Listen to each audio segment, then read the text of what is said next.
Excited about this. Upside down kingdom. So, as Pau mentioned, it is unique, challenging, because really it's out of this world.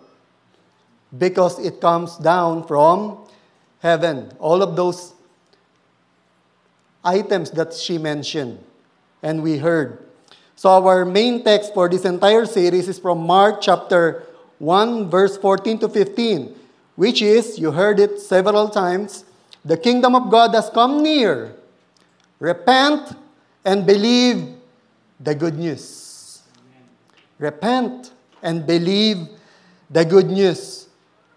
I hope this one will stick into our mind, the call, because it's a calling from the Lord. Repent before he preached the gospel. This is the first word that came out from his mouth. Repent. And before, back then, I thought it was a negative thing. I thought it was repent for your sin. Unknowingly, the real meaning of it is really, as a good illustration last week by Pastor Jay, that is like when you realize that you are lost, you stop. And then you turn, go to the direction that you think is the right one. Amen? And it's not only that, really to change our perspective, our mindset, our paradigm, our worldview, the lenses that you are using. When you grow up, there are several things that you believe, your belief system, it's being challenged by the kingdom. It's being challenged by the kingdom message of Jesus. Are you ready? Because the listener of Jesus, background of that, they were so diligent about the scripture. If there are people who were so accustomed, knowledgeable about the scripture, those are the people that Pauline just read, the listeners.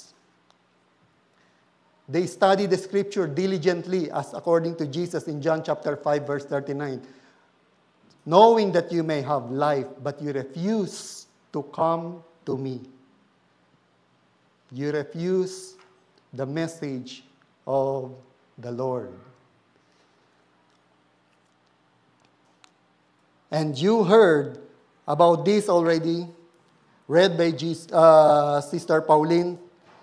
And since then, after reading this, really, the recovery of sight to the blind, to set free from those who are oppressed, it's like the Jubilee. Are you familiar with that? The year of the Jubilee. The time has come. Okay? And the year of the Lord's favor has come. Kaya good news eh. Ito yung pinakaiintay nyo. Here is what you've been waiting for how many years. And since then, from the small town of Nazareth, I just would like to emphasize, after reading this, Jesus handed over the scroll to the attendant. And the people, like all of you, were looking intently directed at Jesus. Who read this? Who is this man? He read as if he's the one who will set us free. Authoritative reading. Isn't he the son of the carpenter? And since then, it is unstoppable. More and more souls are being set free, including you and me. Amen? And the rejecting and the accepting of this message goes on and on about the freedom. And that is our topic for today. True freedom in Christ. Last week, true righteousness. This time, true freedom.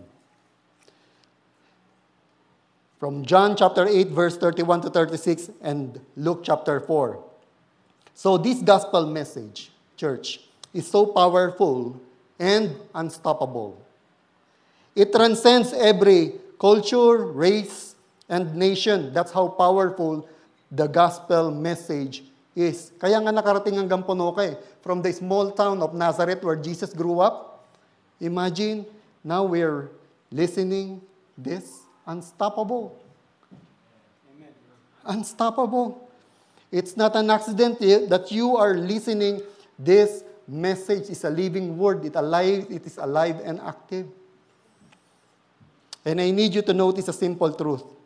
In John chapter 10, verse 10, it is like a memory verse for some of us. A thief comes only to steal, to kill, and to destroy. That's the purpose. That's the agenda of the enemy. I have come, Jesus is speaking, so that they may have life and have it in abundance. Very simple contrast. The agenda to steal, kill, and destroy, and the agenda of Jesus that you may have life, not only life, but have it in abundance. In some translation, have it in full. Abundance here, I would like, sometimes we need really the original author, the intent or the intention of the original author here. Abundance here in Greek means perisos. Perisos. Which means amazing, right?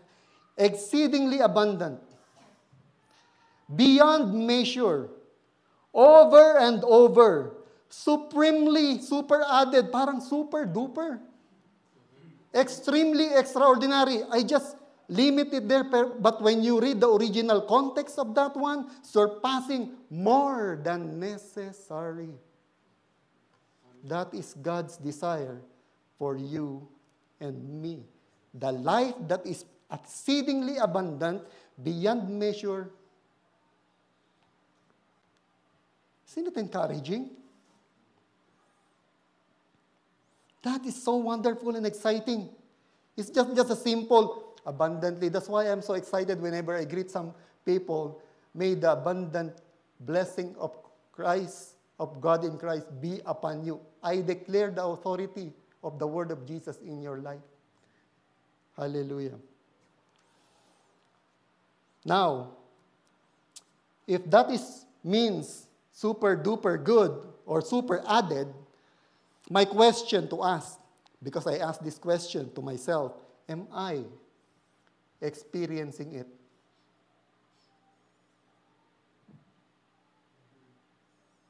Am I experiencing all this in my spiritual life? If not, another question, why not?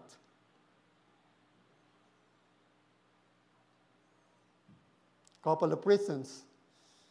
Maybe, or two reasons, Jesus is lying. He is not telling the truth. Or it is true, but we don't really buy into it. Or we reject it. Or we choose to ignore it. Or we don't really see the definition of it. That's why we need to repent. Change our perspective. Amen? Am I missing something? Ask ourselves. Or do I have wrong expectations? Trusting the word. I highlighted this. The word may. Not may ni Bunko. May.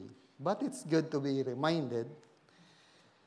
Trusting His word is crucial, brothers and sisters. Crucial in our faith because it will manifest in our life. May means, you all know this, church, possible, possibility, but no guarantees. Unlike the word will, implies certainty and assurance. Remember the word of Jesus in Mark chapter 16, verse 16, for those who believe and is baptized will be saved.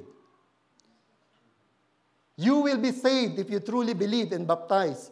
Assurance, not may. What I'm trying to point out is, we could be saved while missing an abundant life promised by Christ.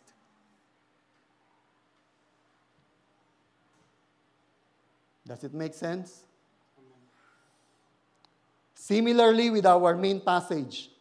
So, if the sets you free, you will, not you may, you will be free indeed, with assurance that you will be free. Honestly, can we now confidently say that we are free indeed? Amen. Can we confidently say with all your heart that you are free indeed? Or you believe that we are not yet free while in the body, but we will be free when Jesus, our Lord, comes? We will clarify that with the guidance of the Holy Spirit. Let us pray. Heavenly Father, thank you for this message. Thank you for your word, for your living word. It's an honor, Father, to read this word, to deliver this word that you desired to deliver 2,000 years ago with excitement, with joy in your heart, announcing the gospel message to all the people, to open the eyes of the blind, the spiritual eyes, and to set people free for those who are imprisoned or oppressed. Lord, we ask for your Holy Spirit to guide us, to prepare our heart, to make us recipient to your word, O Lord, and save some souls, Lord. We believe that your word will never return empty. And for those who already have a relationship with you, Lord, strengthen them, encourage them, O Lord. May this message bring newness, the freshness of the freedom that you promise, O Lord. And may your will be done. In Jesus' name we pray. Amen. The problem with the listeners of the Lord during that time, they did not want to repent. Kaya nilalakihan natin yung repent. They did not want to repent. They rejected this message. And honestly, this generation has no difference from them.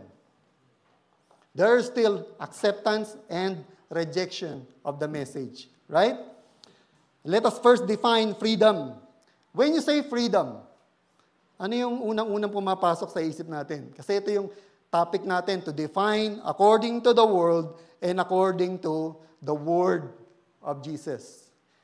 When you hear freedom, it says, able to say or do what you want. Free to pursue what your purpose in life. Right? And not subject to any authority. That is freedom. Even your parents, even your boss, even the government cannot limit what you want to say or what you want to do. That's simple freedom definition, right? And it's so precious that all nations is chasing that. And lastly, independent. This world is bombarding us with this message. Be independent. Unless you are independent, you can say that you are free.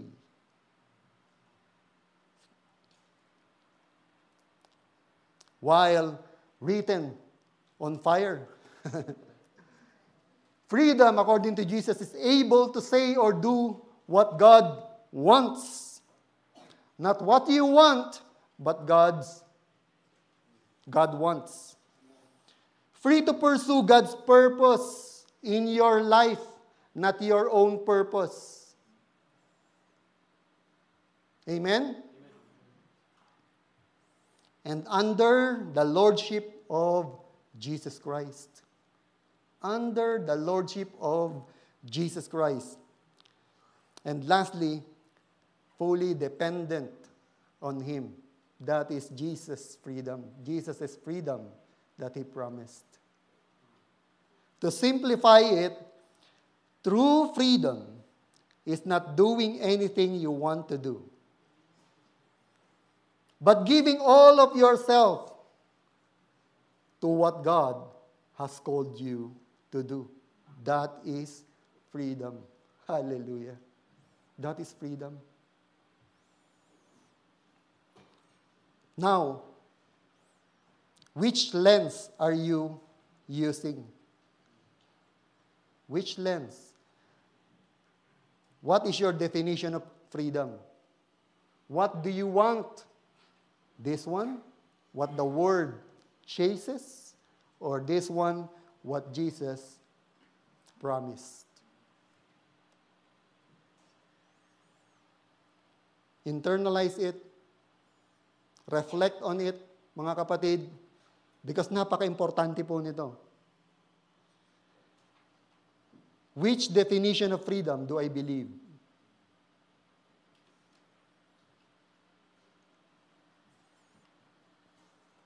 Many of us, Christians, who surrendered our life to Jesus, believe this.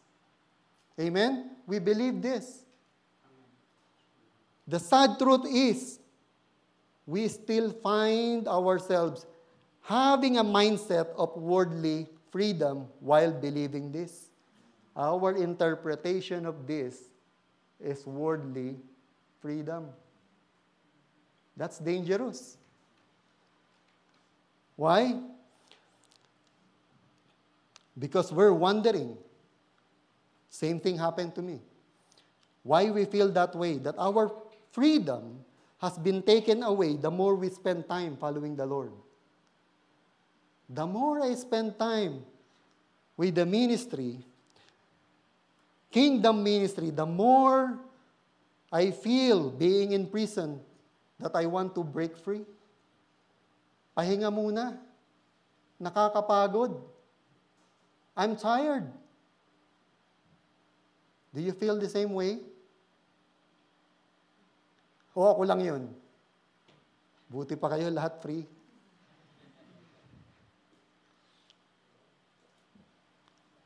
Can we relate to this? Satan is constantly saying, poor you, kawawa ka naman. You have no time for yourself. You have no time for your family. You have no time for your priorities. Puro ka na lang kingdom. That is why that is your life.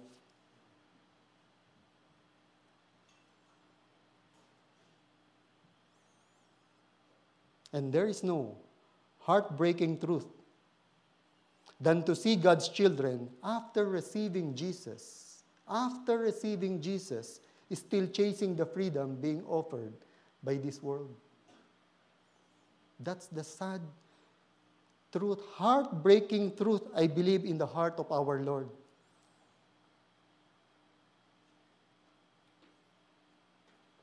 If we see ourselves in that situation, our life message to people around us is that Jesus died in vain. Jesus died to set us free, to set you free. And you're still chasing, longing, thirsty of the freedom of this world. As if Jesus died for nothing. For those who believe, gospel is the power of God to set you free. But for those who don't believe, it's foolishness. What I mentioned about freedom is foolishness. That's why I'm telling you it's important for you to define which is freedom that you want or you desire. Sadly, church, like Adam and Eve, we tend to believe the lies of the enemy. We tend to believe the lies of the enemy. Remember when Satan distorted God's word, the first attempt of Satan was successful. First attempt. You will not surely die. The word of the Lord, on the day that you eat the fruit of that tree, you will, what did he say? You will surely die. But Satan, you will surely not die. He just added not. But he convinced Adam and Eve. Then you will say, the popular saying, did they die? Or if you ask the question, did they die? People say, yes, but spiritually. Narinig na natin yan? Yes, they died spiritually, but not physically. But this is repentance. Another shift. They also died physically. I remember when I was cutting the big branch of tree, old tree, in our backyard, because it was already broken and the hazard now, heavy branch. I cut it, chainsaw, and then I left it there. I was observing that branch. If you don't see that it's already disconnected, as if it's still alive, it's still fresh, green. And I observe it one day, second day, until 7 days, it's still green. It is still, as if it is still alive. But I believe it's not 7 days or so. That's our situation physically with the Lord. Maybe it's not 7 days, but 70 years. But we are deteriorating until we die. That is why the Word of God says that the grass is like, what it says? The Lord, people are like grass, and their glory is like flowers in the field. Grass withers, flowers fall, but the Word of God endures forever. Hallelujah. Praise the Lord. Going back to freedom, Satan's consistent word is, na, you're not free in Christ. What should we do? You're not free in Christ. That's a constant reminder. And if you measure it according to what you feel, physically, emotionally, it seems he's right. The same thing that happened to Adam and Eve. But spiritually, Jesus said, I already set you free. I opened the door for you. The curtain was cut open. You could go directly to the Lord, in the presence of the Lord. 3 essential things that we must acknowledge. Acknowledge our true spiritual condition first and foremost. Evaluate where you are according to the Word of God. Not according to what other people or your tradition, but according to the Word of God. Where are you at? Where am I according to the Word of God? Allow yourself to use all the time in this Word to spend time with this, because it is so important. Where am I? What is my spiritual condition before God? And then, going back to our main passage, we are Abraham's descendants and have never been slaves, sabi ng mga kausap ni Jesus. We have never been slaves, which is, I put there, the meaning, the original translation is doulos, of anyone. How can you say that we shall be set free? How can you say that? That is why it's so important, no problem is a problem. When you don't see yourself as having a problem that you cannot be saved without Jesus, you won't seek Jesus in your life. That's 100% sure. If you don't see that you are sick, you won't go to the doctor. And just in addition to this, because it's so important, doulos is a Greek word for slave, which means you are owned by someone. That is why they are still under the Roman Empire, but their response is like, we are not owned by someone. We are free to worship, we are free to go to synagogue, we are free to read the scripture, and we are not owned by someone. That's why it makes sense. It is so important, instead of clinging to the translation of servant, maintain the word slave. Because that's what the word of the Lord says. Slave. That is why when Paul introduced himself in Romans chapter 1 verse 1, I am Paul, slave of Christ Jesus. And it is interesting, mga kapatid, it is interesting. Over 22 translations, there's only one translation who maintained the word slave. Holman Christian Standard is the only one. But that's the original translation of the word. Nakita niyo, why it happens? Because of that. Because slaves is different from servants. Servants is a paid worker. Slaves doesn't have any rights, owned by his owner. But the translators decided not to use the word slaves because it's too heavy. It's too humiliating, too belittling. It is too low. But that's what the word of the Lord, what Jesus wanted to use. Doulos. That is why when you interpret the word, you cannot be a slave of two masters. Because you cannot be owned by two.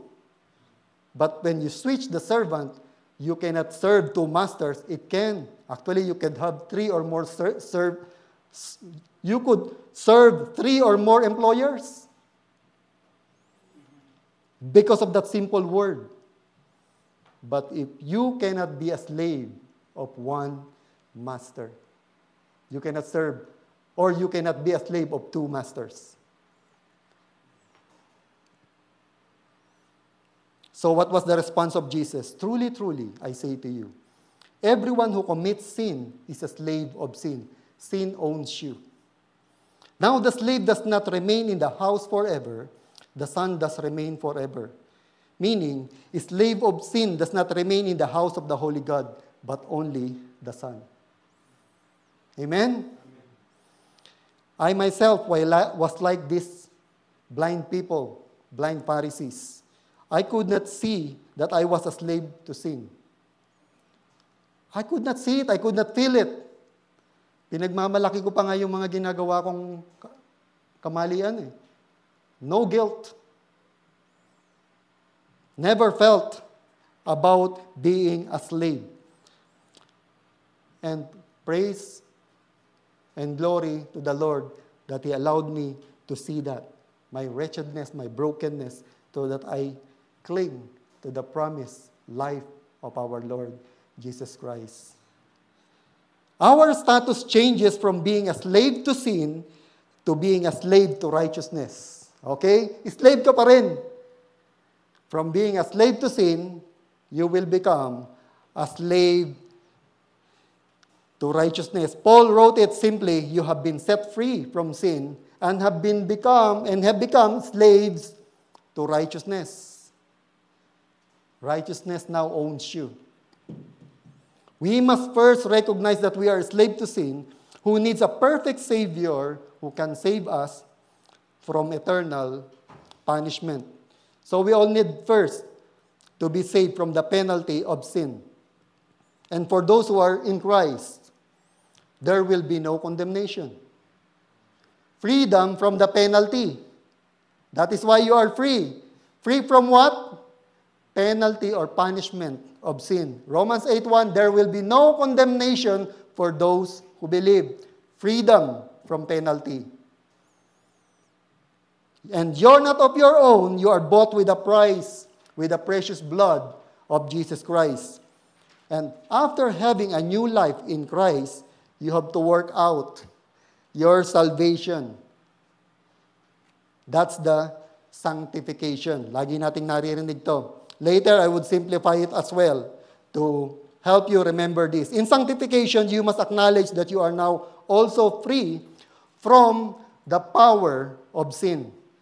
Free from the penalty and punishment, and now free from the power of sin. Sin has no power over you now. If you are in Christ,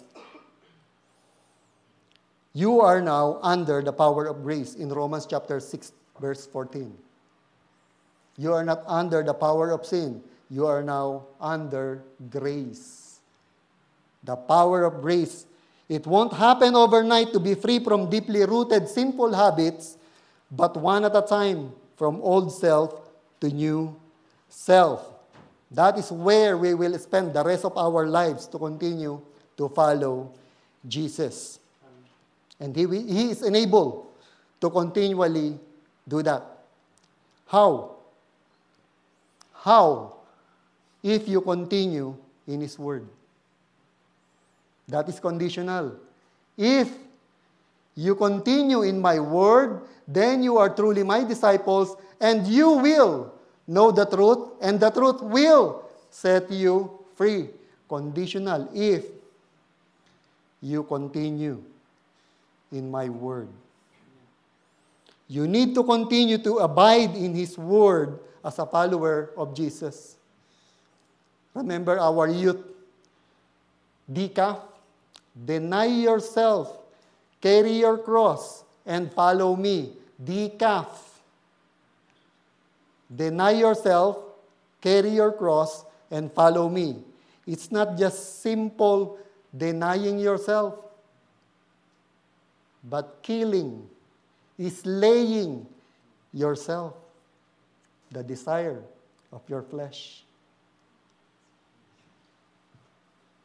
That's heavy. That is heavy.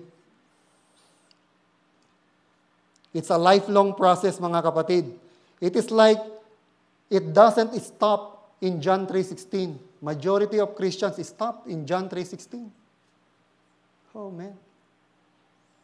But not continuing, you will remain with the old mindset, saved but no freedom that Jesus has promised. That's why it's struggling. Bugbog na bugbog kita ning. Because of that. And you need to continually put your trust in Him. Trust the only one who sets you free. There is no other name, no other Lord and Master but Jesus Christ. Amen? Amen.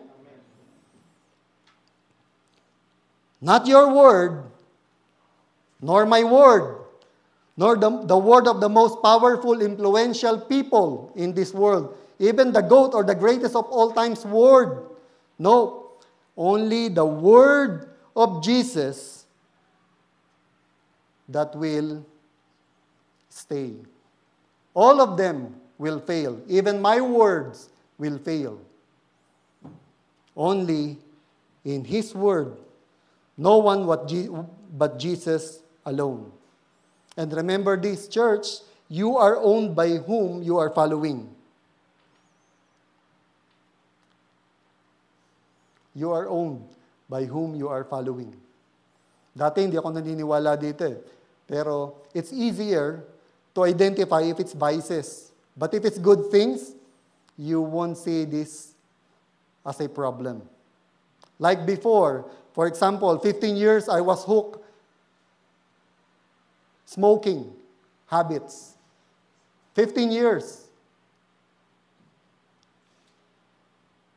Inaaway ko sa SL pag naubusan ako ng pack of cigarettes. And I realized that addiction owned me. Because even the stores really closed, nothing to ride, I would walk, even if it's how many kilometers just to pop that cigarette. And after that's like, freedom. Imagine, right? But that time, I realized I was owned. Nauutusan ako. I could not do anything about it. Even in good things, as I'm saying. So you're too smart for that. Satan is using good things in your life to occupy you more and more. The more you obey the word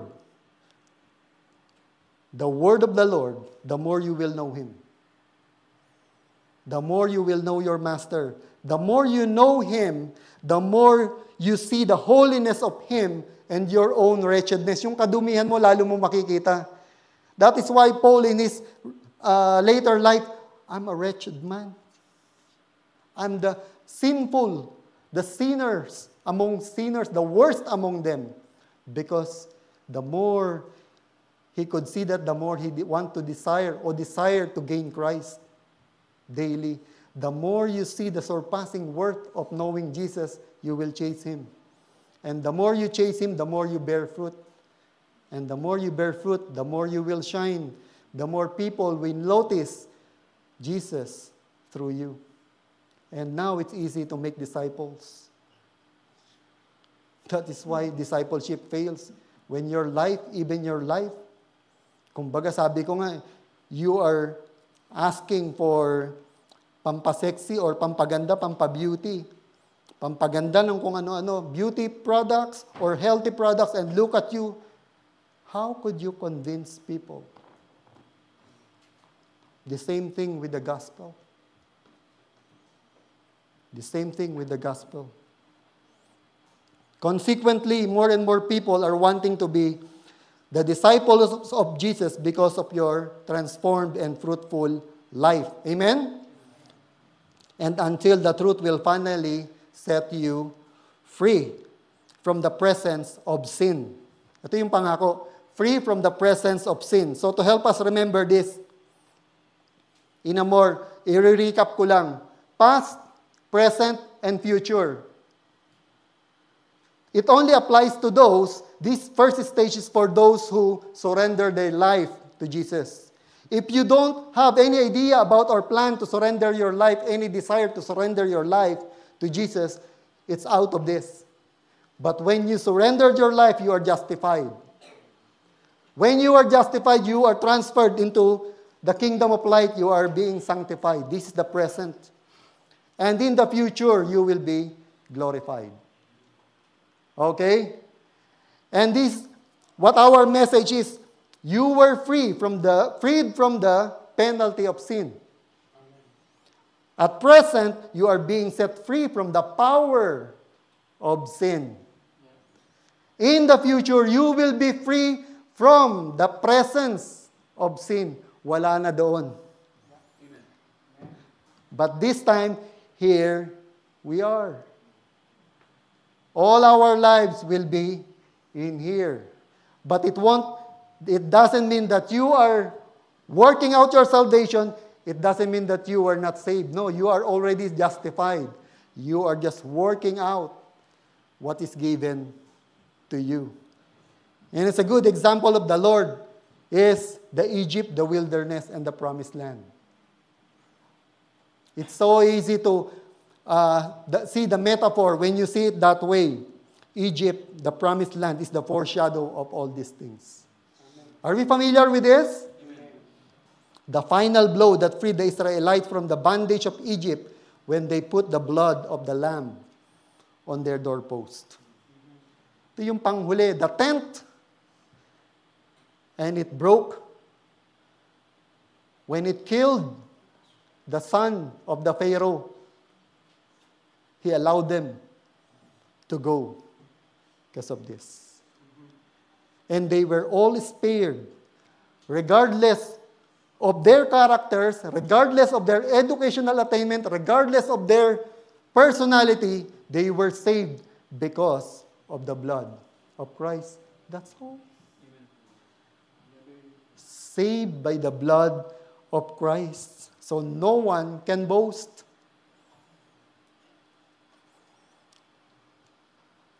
And it is interesting. When you leave Egypt, if Egypt represents your old you, the good life in Egypt, The enemy, the Pharaoh, will chase you to prevent you from crossing the water of baptism. When you're planning to get baptized, the enemy rattles how I could prevent it. Amen. But lo and behold, it's like the story as you heard it. Pharaoh could do nothing because they were following the word of the Lord. The Lord was with them. Hallelujah. Hallelujah. And before the promised land, there was wilderness, where they spent 40 years of their lives. 40 years of their lives. Ito yung parang sa atin ngayon. We are in the wilderness journey. Not long after they left Egypt, the people of Israel entered the wilderness of sin. It's interesting. Wilderness of sin. For those of you are taking notes, Exodus chapter 16, verse 1 to 3. After 2 months and 15 days, they entered the desert of sin. And immediately, the word is immediately, they grumbled. The Lord has a purpose for that, written in Deuteronomy 8. Remember how the Lord your God led you all the way in the wilderness. These 40 years. What's the purpose? Sabay-sabay naman tayo. What's the purpose? To humble and test you and me. In order to know what was in your heart. It's not for the Lord to know what's in our heart, but for you and me to know what is in our heart. For us to know what is in our heart. In order to know what was in your heart, whether or not you would keep His commands. Whether or not if we'll follow His words. Apostle Paul was fully aware that the Word of God, Jesus Himself, sustained them while they were in the wilderness. Alam niyo ba na si Jesus ay nasa wilderness? Nung journey ni Moses? Maybe some of us thinking, oh no, Jesus came only after many, many years. Listen to this. Paul wrote, they were all baptized into Moses in cloud and in the sea. They all ate the same spiritual food and drank the same spiritual drink.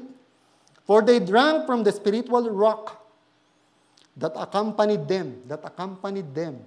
That rock was Christ in the wilderness. Hallelujah. Hallelujah. Jesus Christ is the same yesterday, today, and tomorrow. Let's give a clap of praise to the Lord. He is the same. The Lord, Jesus never left them in their journey in the wilderness. If you're in this journey, and all of us in the wilderness, do not grumble like what they did.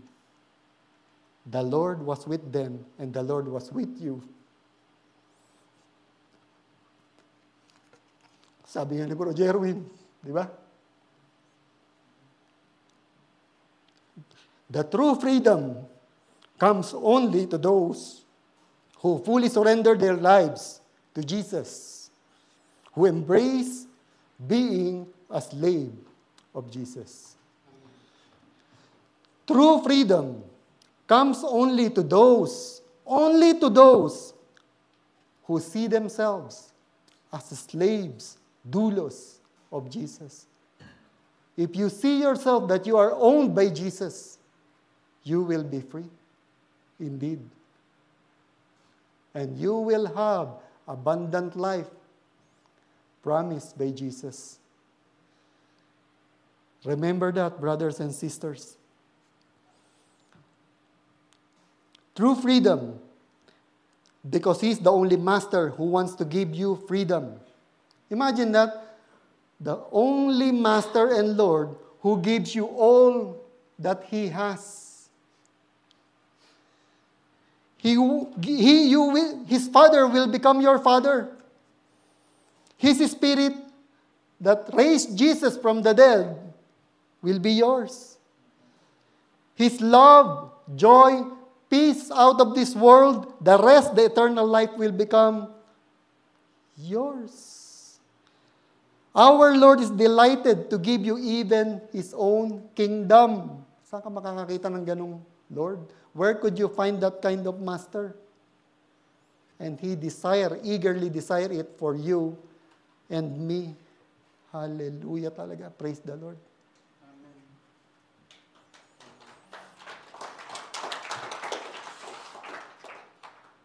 Until His freedom from the presence of sin will become yours as well.